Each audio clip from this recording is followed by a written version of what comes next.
Hello and welcome back to the Bitcoin Business Lounge, where your membership doesn't depend on what fiat credit card you have, how many points you've accrued, or how many miles you've traveled this year on your favorite airline, but whether you are passionate about Bitcoin and contributing to the space.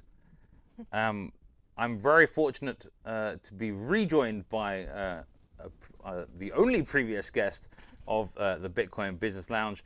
But today we have a different focus. Today is Tuesday, Teach Me Tech Tuesday, and so we're going to dive into a little bit of the tech side of Bitcoin. There is a huge tech side of Bitcoin, and it can be difficult for many people to know where to start.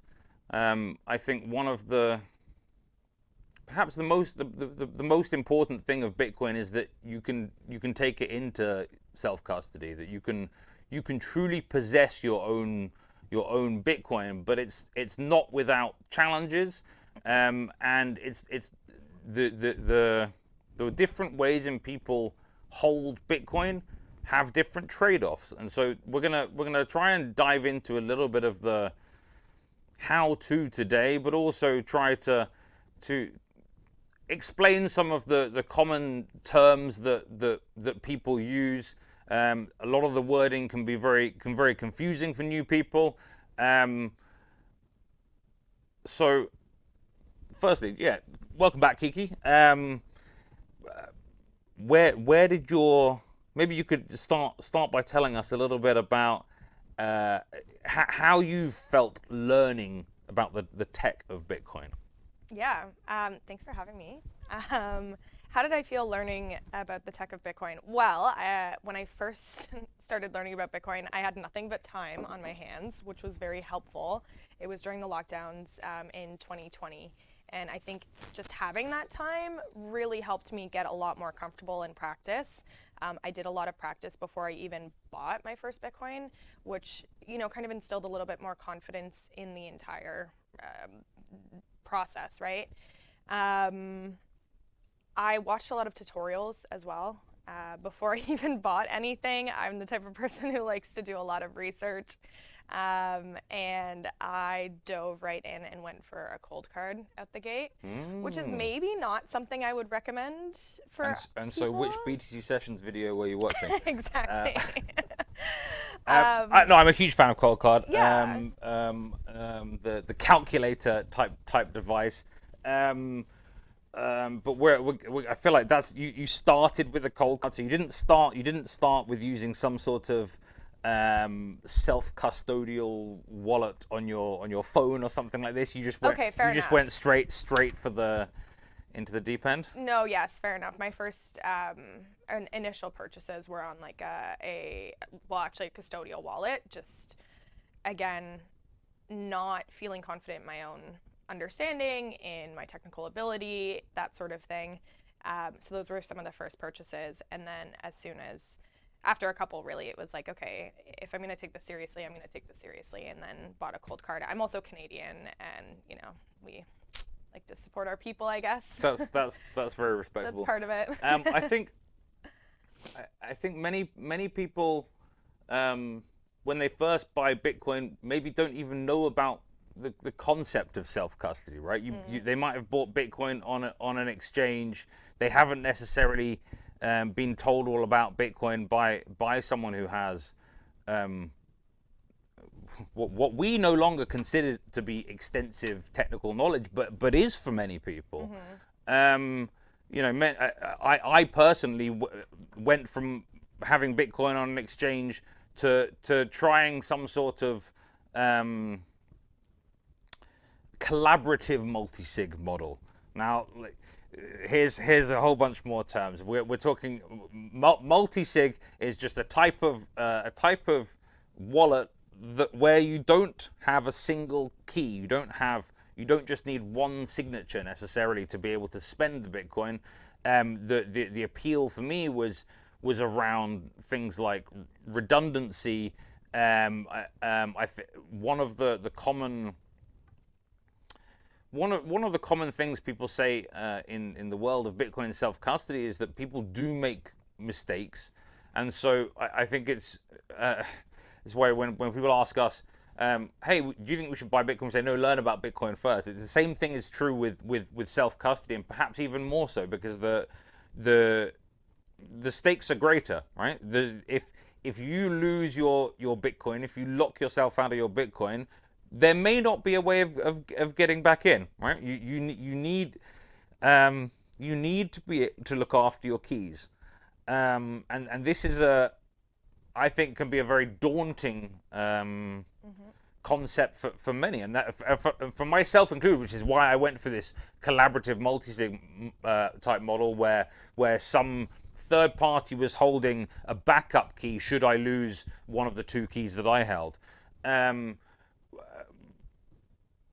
Do you think there is a correct way for people to store their Bitcoin? No. Why not? Well, I mean, of course, I want everyone to hold their Bitcoin in self-custody and be completely and fully sovereign and autonomous in that. But the reality is that like different people have different levels of confidence, different levels of understanding, and also like, you know, as you get older, perhaps there's other factors that need to be taken into consideration. I have a friend who works with specifically the senior community in trying to help them understand Bitcoin, trying to help them take it into self-custody. And this is like one of the biggest challenges, of course, because we can try and set everything up as you know, strictly as possible. But the reality is sometimes as we get older, our brains change and decay. And same thing for super young people as well. So I don't think it's a one-size-fits-all solution in any way.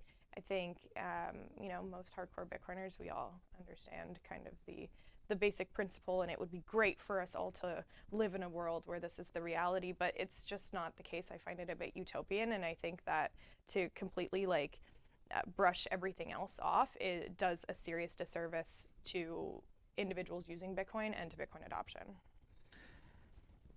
I think without even meaning to, we've actually jumped further into the deep end than we were necessarily planning. We're already talking, you know, multisig and people storing various things, and we haven't even explained what it is that they're storing. Now, many of our viewers may be people who are well versed in all of these terms, but I think we should. I'd like to try and articulate what some of the common terms that are used in self-custody mean. When we're looking at abstract concepts, it can be difficult to understand how things work. Not everyone will understand how Bitcoin works or how Bitcoin wallets work by reading the code of how the Bitcoin wallet works. They need to have some sort of analogy that helps them to map how things work. Right, in the world of science, there are phenomena explained through models, and I think the same sort of thing is true in Bitcoin. If for many people, if you want to be able to use something in a predictable way, which is what we want for people, when people use Bitcoin, we want them to feel like it does what they're expecting it to do. Then they need to have some of them may need to have some model for understanding how this all works. I have one model that I've been using and refining over a few years to try and help people understand how Bitcoin is stored on chain, shall we say. Now all Bitcoin is stored on chain, but maybe we'll park that and come back in a little bit. All Bitcoin is stored in addresses. Now, what are addresses? Addresses are essentially destinations. They are security deposit boxes that have transparent doors, so you can see how much is in each one if you know which one to look at. Now, there's quite a few addresses, Kiki. I believe there are something. I think that maybe there are more addresses than there are atoms in the universe. I don't know. There's certainly like the number of, like, to guess keys, you know, starts getting into these sorts of universal type numbers. There are a huge number of addresses, and so in order for someone to spy on your Bitcoin, they just need to know your address. Now, that might seem like a trivial concept to some people, but how would how could someone know the address where your Bitcoin lives, Kiki? I think one of the biggest ones is address reuse. Okay. What's address reuse? Using the same address to receive multiple times, sharing it amongst multiple people. Oftentimes, this is people who post it on the internet for all to see as well. So for like donation addresses, this sort of thing? Exactly. Okay. To me, one of the biggest ways the addresses are known is by exchanges. If you withdraw a UTXO, if you withdraw on chain from an exchange to an address, even if it's one that you've generated yourself, and we'll get into address generation in a moment, that's still known by the exchange. Why do you think it's bad for people to know the address where your Bitcoin lives? I mean, you're helping other people invade your privacy and your money, really. I mean, money is a funny thing. It's a funny concept socially. And I would say most people agree. You don't like go up to a stranger and say, how much money do you have? How much Bitcoin do you have? And if you're not properly taking care of your Bitcoin, that's kind of what you're offering out into the world without even being asked. Why is it different, for example? I'm playing devil's advocate here a little bit. Why is it different than someone knowing your residential address, for example? Why does it matter someone knowing your Bitcoin address? That's a good question. I mean, it also depends on what kind of information you're giving up to receive the Bitcoin as well, which may include your residential address. It may include tons of like private data. To me, the biggest differentiator here is that unlike real estate, Bitcoin's a bearer asset. I mean, you can argue that being in a property on some land, maybe you are the owner of the place, but ultimately, all real world assets, physical assets, their property rights are secured by violence, and often that's by the state, the state's monopoly on violence, right? If someone breaks into your house, if someone steals your car, you call the police or something like this, right? And the state fixes it for you, hopefully. Why is it different with Bitcoin? You tell me. You have an answer. Yeah, it's because there is a scarce amount of it, right? There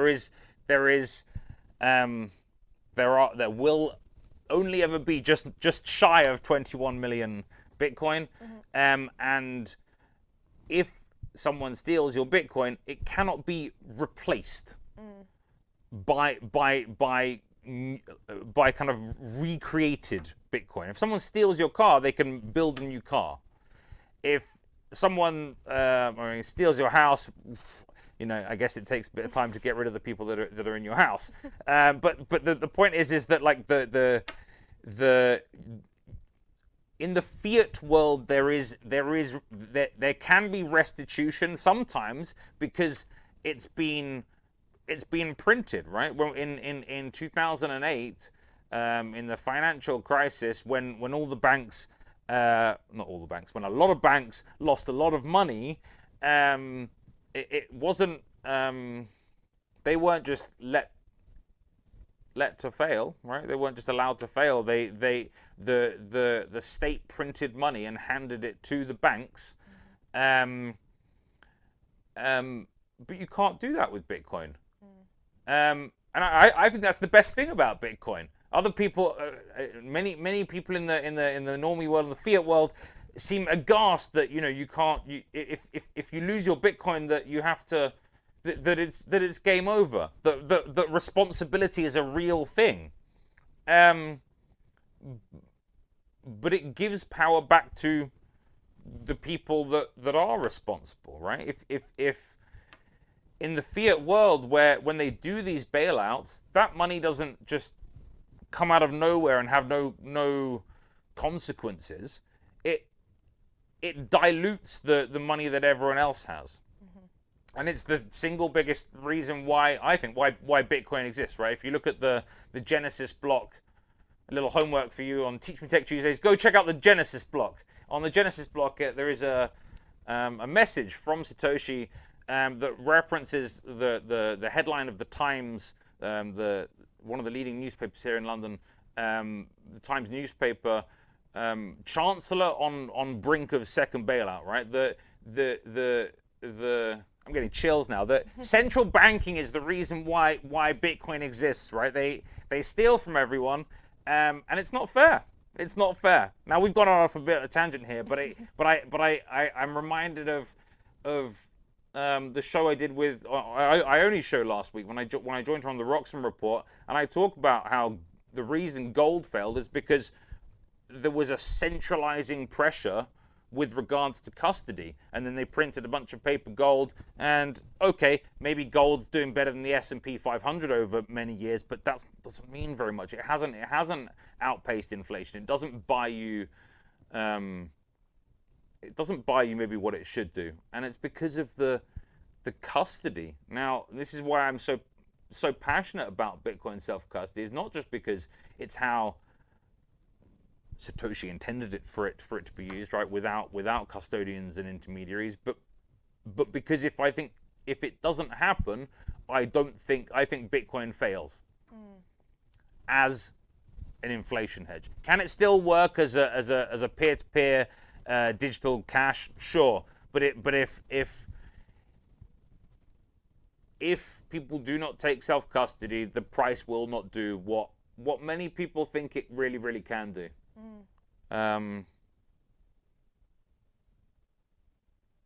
Yeah, I think that's fair. I mean, it's that kind of gets into the idea, as you mentioned, of the store value versus medium of exchange, right? Which is something that has been endlessly talked about recently, I'd say. I think you can't have one without the other, right? Yeah. We're going to get into Bitcoin transactions a little bit in future episodes, I think, and we'll talk about the mempool, but and block space. Block space is the kind of, I'd say, the freest market in the world, and so I think it's very interesting, and it's the perfect intersection of medium of exchange and store of value. You can't have one without the other. But let's get back to using Bitcoin. I talked a little bit about addresses and how there are essentially, it's a giant infinite room of all of these transparent door security boxes. In order to unlock these security boxes, we need keys, right? We need, in order to spend Bitcoin from addresses, you need certain keys. Now, sometimes you might just need one key. Sometimes you might need more than one key. This is the concept of needing a single signature or multiple signatures. Now, if you use Bitcoin, if you hold Bitcoin on an exchange, in your opinion, Kiki, why does this not count as self-custody if it's in your name and it's on an exchange? I personally don't think it's in self-custody, but why not? No, it's an IOU. It's not. You have no real proof or evidence, or you have no control over what is happening in this case. It's just a couple of numbers on a screen attached to a couple of letters at the end of the day. Right. It's about permission, right? But Bitcoin is meant to be a permissionless technology, one that you are able to use, where you exercise, your own property rights over the Bitcoin that you own, but you're able to use that, right? You're able to make a Bitcoin transaction by unlocking the Bitcoin address that you own and taking some Bitcoin and putting it in another one, right? That's essentially all Bitcoin transactions are. Taking some Bitcoin out of one security deposit box and putting in some other ones. And maybe there's a little bit that gets cut off that gets paid to, our infrastructure guys, the miners. Thank you. I mean, I would say like it's no different. I know stories of people in Canada who have gone to their bank to try and get out, let's say $3,000 in cash to buy a big item, whether it's a car or something like this. I don't know. And I know one person specifically who went in and tried to get out the cash, and they said, "What is this for? Why do you want this? Why do you need this? Where is this money coming from?" All of these questions for him to access what he believed was his own money. And when I see people talk about some of the challenges that they face with exchanges, or even just buying and keeping it on an exchange for an extended period of time, in my mind, I really don't see any difference. You're still asking for somebody to allow you to access what you believe is your money, but it's not your money because you have nothing to show for it. Some people argue it's worse having Bitcoin on an exchange versus just holding fiat, because then you're actually buying paper Bitcoin, maybe, right? Exactly. But yeah, I think the point is that it's closer to fiat banking than anything else, right? Because of the permissioned aspect of it. When you send money from an exchange, when you withdraw money from an exchange, typically you're waiting for the exchange to sign a transaction.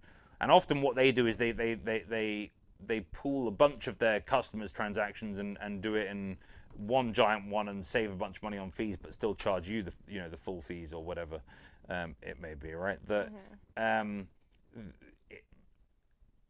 system that is designed for they're not needing to be intermediaries or custodians, yet still has a lot of intermediaries and custodians who seem to be building businesses, but they don't necessarily need to exist, right? You can buy Bitcoin without using an exchange. I think maybe this is the point where we have to start talking a little bit about Lightning, but so therefore maybe we just pause. Okay, so we talked addresses, we've talked signatures / keys. How can we? But before we talk Lightning, Kiki, let's talk about keys. So custodians can hold keys for you. You can hold keys. How can you hold keys? What are the different ways in which you can hold Bitcoin keys?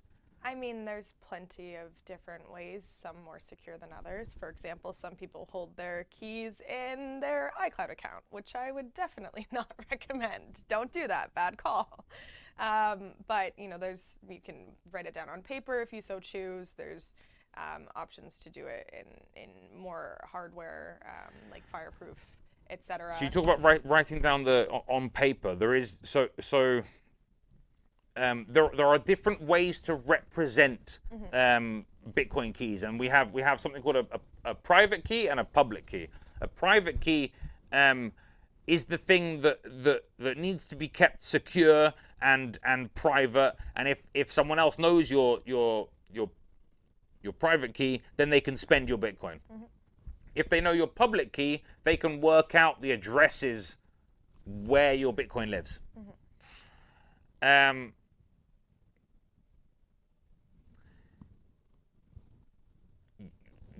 We can represent these keys are actually just really, really long numbers, right? And how we represent them at different times is for different uses. So there is something called BIP 39. What is a BIP? A BIP is I believe it's a Bitcoin improvement proposal, and there have been hundreds of Bitcoin improvement proposals over the years. Some accepted. We'll talk a little bit more about some BIPs in a little bit. But BIP 39, which I believe was made by our friends Stick and Slush over in Prague, and who actually put their names into this really long list of words. I think it's 2,048 words. And from this list of words, it's possible to write down every Bitcoin private key in the form of up to 24 words. I think it's 23 words, and the last word is actually a essentially a check on the previous words being in the correct order. But there is, yeah, when you're talking about writing something down on paper and storing the key, Kiki's referencing these words. Now, you don't necessarily have to write down the words. Seedless storage of keys has been discussed at length recently. Jack Dorsey's BitKey are proponents of seedless multisig. I think there are some benefits to it, but I understand a lot of the pushback against this particular way of doing it. Yeah, how do you feel about seedless use of Bitcoin? Yeah. Actually, my friends they have a company called the Bitcoin Hardware Store, based in El Salvador. They just did a class at their store on this yesterday. I believe it's on their Twitter. And I haven't had a chance to tune in, but I'd really like to tune in and see what they have to say, because I admire and respect some of the educational work that they do. I remember when I saw the BitKey come out, and I was like, I like the look. It's sleek. You like the pet rock? Yeah, it's like a sexy pet rock. Like it's sleek, no? So I'll quote Gigi here. Biometrics are usernames, not passwords, unfortunately. And to me, the BitKey, it has this like thumb. It's like a thumbprint, right? Like like the old iPhones, right? Yeah. The problem with that is that then someone can force you to unlock it, right? No, of course. No, I'm just talking about the unboxing experience of it. The first time I saw it, I thought, okay, this is interesting. Tell me more. Looks cool. Yeah. And then it has like a heavy weight to it. That's what I've been you told. think it's I've worth never, a lot of money, right? Yeah. This is the gold trick. Gold played a trick on everyone. They're convinced that, if something's heavy, that therefore it's worth a lot of money. I think this is where it comes from. Literally, a friend of mine posted it on her Instagram. I know, I'm sorry. I swear. And I looked at it and I was like, what is that? Tell me more. She sent me the link. This was a while ago. And then as I was reading, people post signing devices on Instagram? Not me. This is a new world. We can get into that another day. But apparently Instagram already has signing devices. Okay. But as I read more, I was like, maybe it's just me. The thought of this is making me really uncomfortable, because it's so different than the, I guess, school of thought that I was brought into Bitcoin in. I'm not completely opposed to it. I just honestly don't think that I have I haven't used it. I don't know what it looks like. I don't know how it works from that perspective. But B, I'm open to considering it and learning more about it. I just don't feel that I have enough information. But my first reaction to the idea of seedlessness, it makes me feel uncomfortable. So to me, I actually quite like seedless. What I don't like about BitKey is screenless. Interesting. If you're doing a multi-sig transaction, if you're spending some Bitcoin and you're using multiple keys to sign,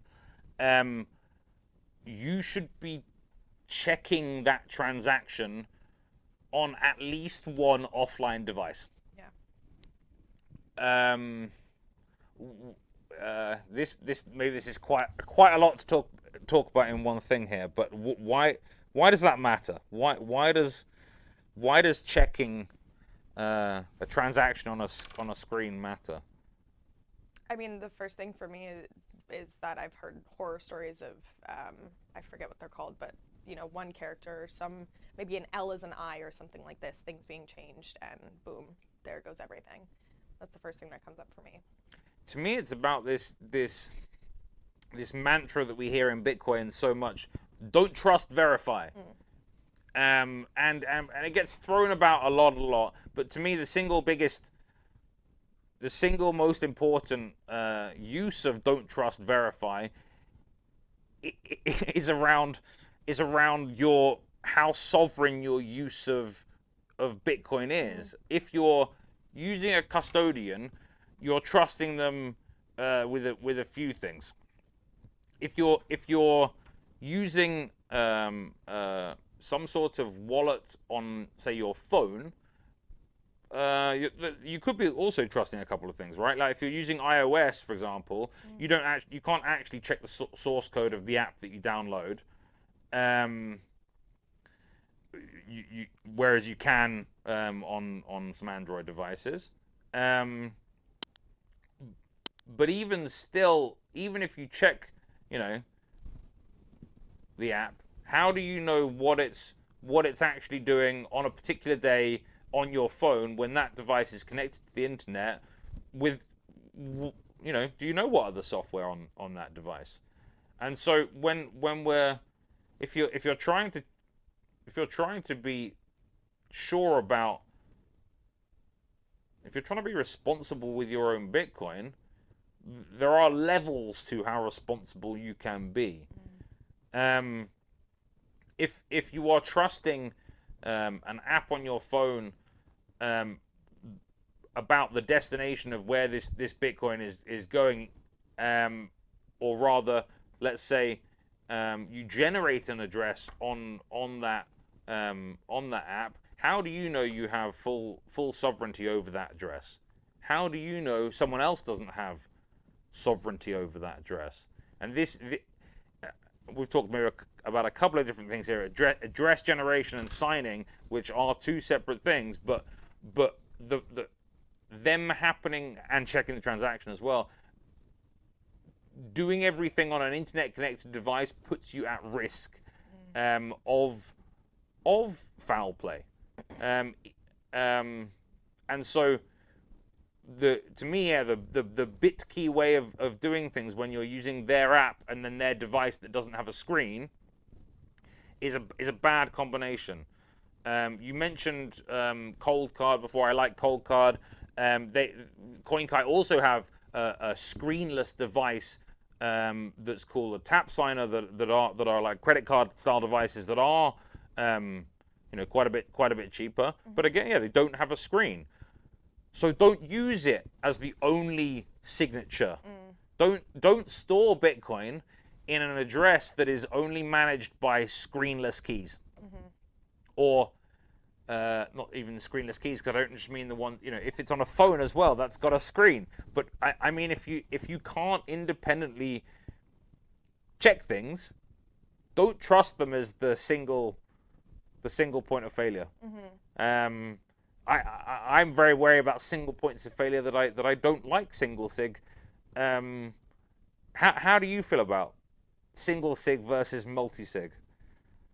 I mean, I think it goes back to the answer that I gave before in a sense. In an ideal world, everybody would be using multi-sigs probably a lot more.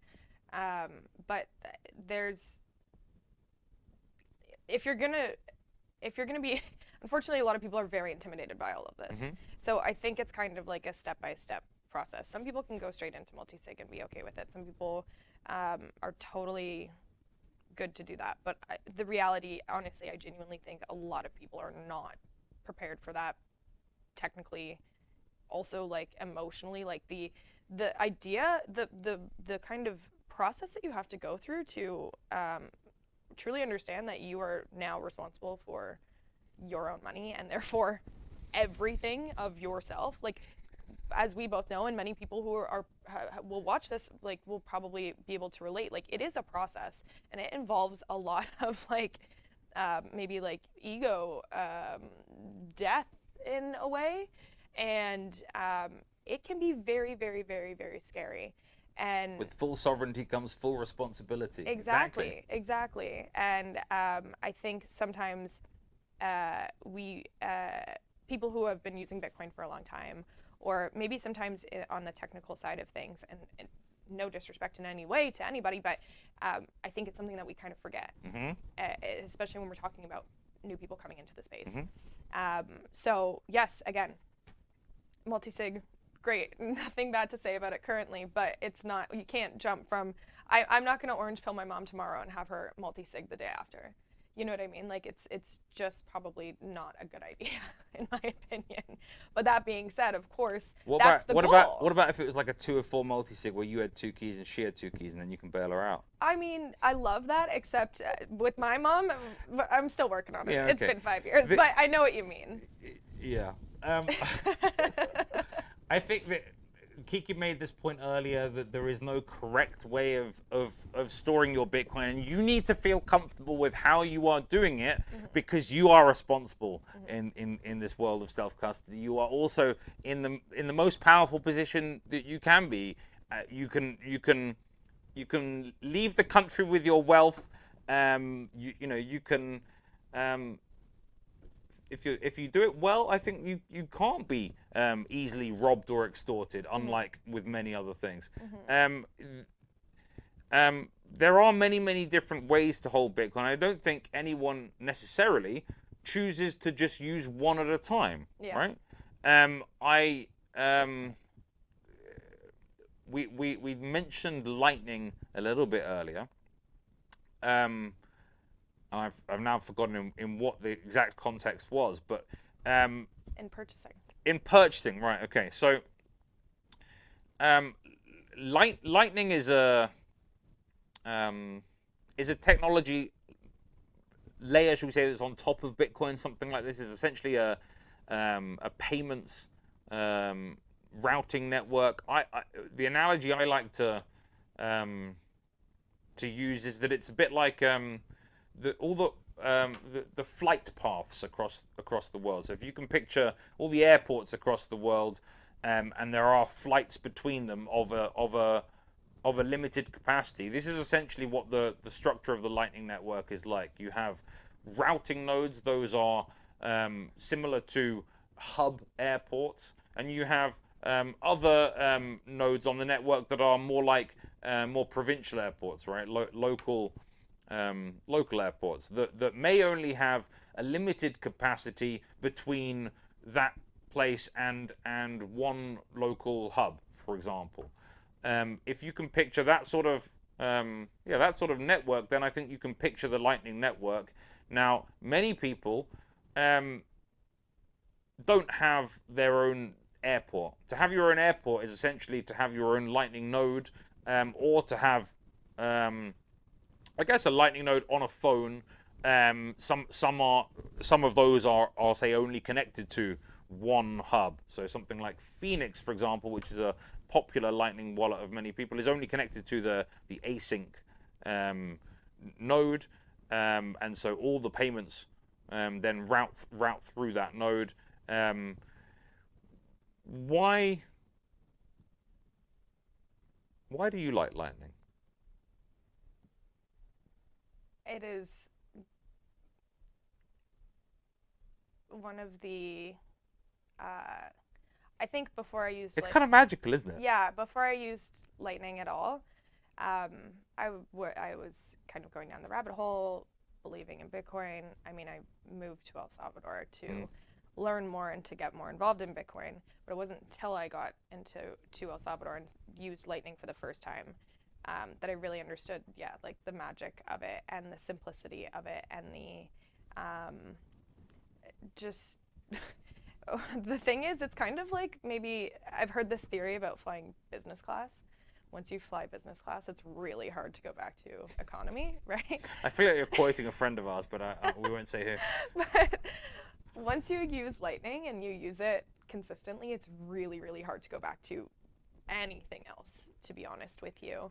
And I am, to be fair, like talking about both custodial Lightning solutions and non-custodial or self-custody solutions. But when you realize the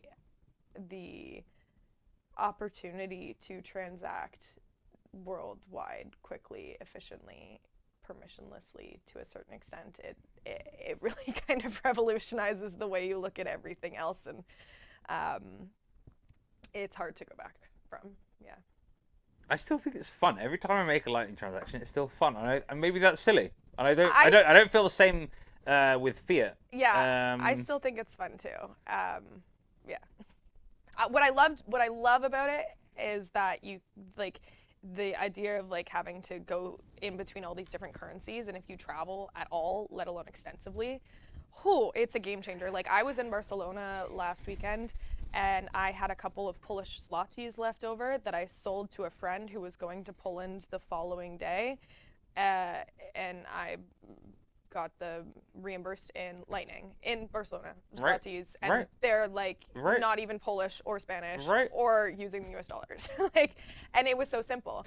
If I, sat there with my zlotys thinking, like, what do I do? Do I hold these until next year when I go back to Poland? Like, do I go to one of those weird, sketchy money exchange desks? No, of course not. I'm gonna message my Bitcoiner friends and say, who needs 80 zloty or whatever it was, which is not that much money, but just the idea of being able to do that, it was really fun. So what you're saying is there ain't no second Western Union?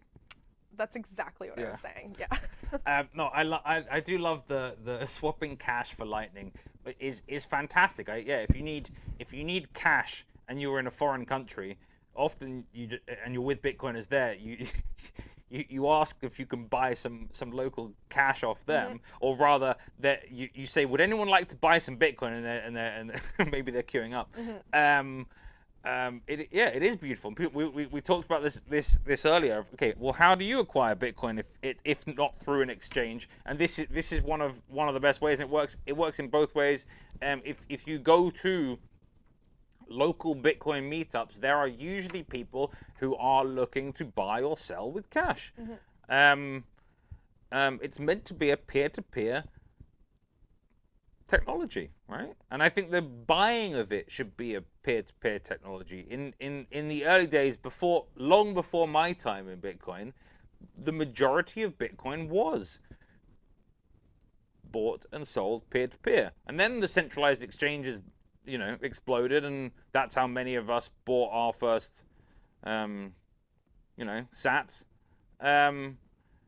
But that wasn't always how it was. And I think it's many people who've come into the Bitcoin space who've bought some Bitcoin. A, can't picture not buying it from an exchange, and B, can't picture pre-exchanges what things look like. Is it all just drug dealers and criminals? Kiki? Yeah, this is something that comes up for me a lot when I'm in a normie fiat environment, and if the topic of Bitcoin comes up, which it inevitably does because of my work and because of where I've lived. I used to avoid it. I used to try and be more private about it, but now I talk about it relatively openly. And the number one response that I get is, oh, how do I invest in Bitcoin? Oh, you're an investor? And you say, no, you don't invest, you save in Bitcoin. Right. Yes. Or you use Bitcoin, sure, or whatever it is. But and this kind of points to what you were just saying, like this there's a mentality switch, and I think a lot of this it's like people who want to invest in Bitcoin, or people who told me, oh yeah, I have money invested in Bitcoin, are people who are currently using exchanges and probably other shitcoins as well.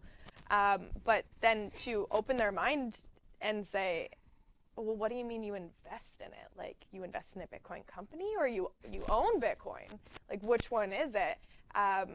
That's kind of the mentality shift that needs to happen, and that's what happens when people start going down the self-custody rabbit hole, to like kind of bring it all full circle as well. I believe one of the a luxury designer once said that you never own Bitcoin, you merely look after it for the next generation, and I concur. Inheritance is maybe a topic we're gonna leave for another time. But we talked about addresses, we talked about signatures and keys. We've talked a little bit about wallets, but essentially wallets are